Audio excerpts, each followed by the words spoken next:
Imagine this, you're at home, it's a lazy Sunday, you don't feel like cooking and you're trying to cut down on the ordering in. So what do? You browse through your kitchen cabinet looking for some ready-to-cook meal and voila, there you see it, that cup of instant noodles. A convenient, quick fix as a snack, even as a meal, whether you're at home, at work, traveling, in the middle of nowhere, or just want a late night snack.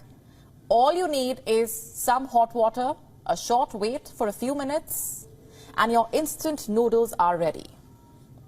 And they come in a wide range of flavors, by the way. They are filling, tasty, most of all, convenient.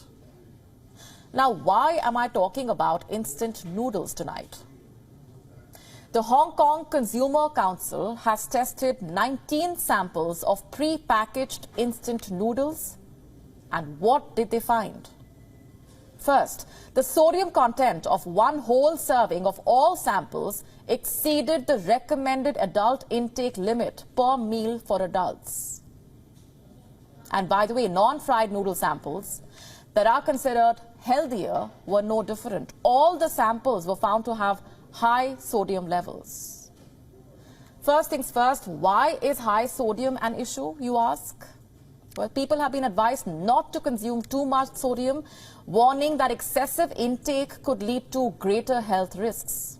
Although the human body does require an appropriate amount of sodium to maintain body functions, excessive sodium intake over extended periods may adversely affect health and also increase the risk of cardiovascular and renal diseases. And that's not all. Nearly 90% of the samples, that's 17 samples, were found to contain probably carcinogenic contaminants. The council sourced 19 pre-packaged instant noodle samples from various retail outlets, and this included 14 fried and 5 non-fried samples. Possible carcinogens, 3-MCPD and glycidol were detected in nearly 90% samples. Before I go further, what are 3-MCPD and glycidol? Why is their detection a cause of concern? Well, the International Agency for Research on Cancer has classified 3-MCPD as possibly carcinogenic to human beings. Now, if you have consumed these noodles, you would know what the process is like. The process of making fried instant noodles and seasonings generally involves high heat, also the use of refined fats and oils.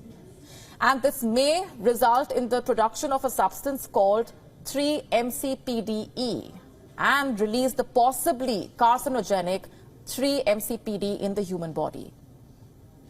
Another contaminant also produced during the processing of refined fats and oils is glycidyl fatty acid esters, or GE, which breaks down during human digestion to release glycidol. And glycidol is classified as a group 2A substance that is probably carcinogenic to humans.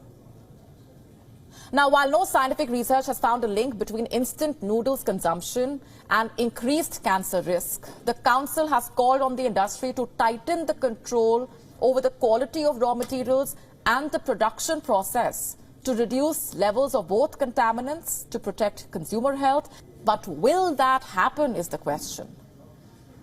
Also, the Council has made some suggestions. Let me tell you about some of them. To reduce sodium intake, do not use all accompanying seasonings and try not to consume the soup.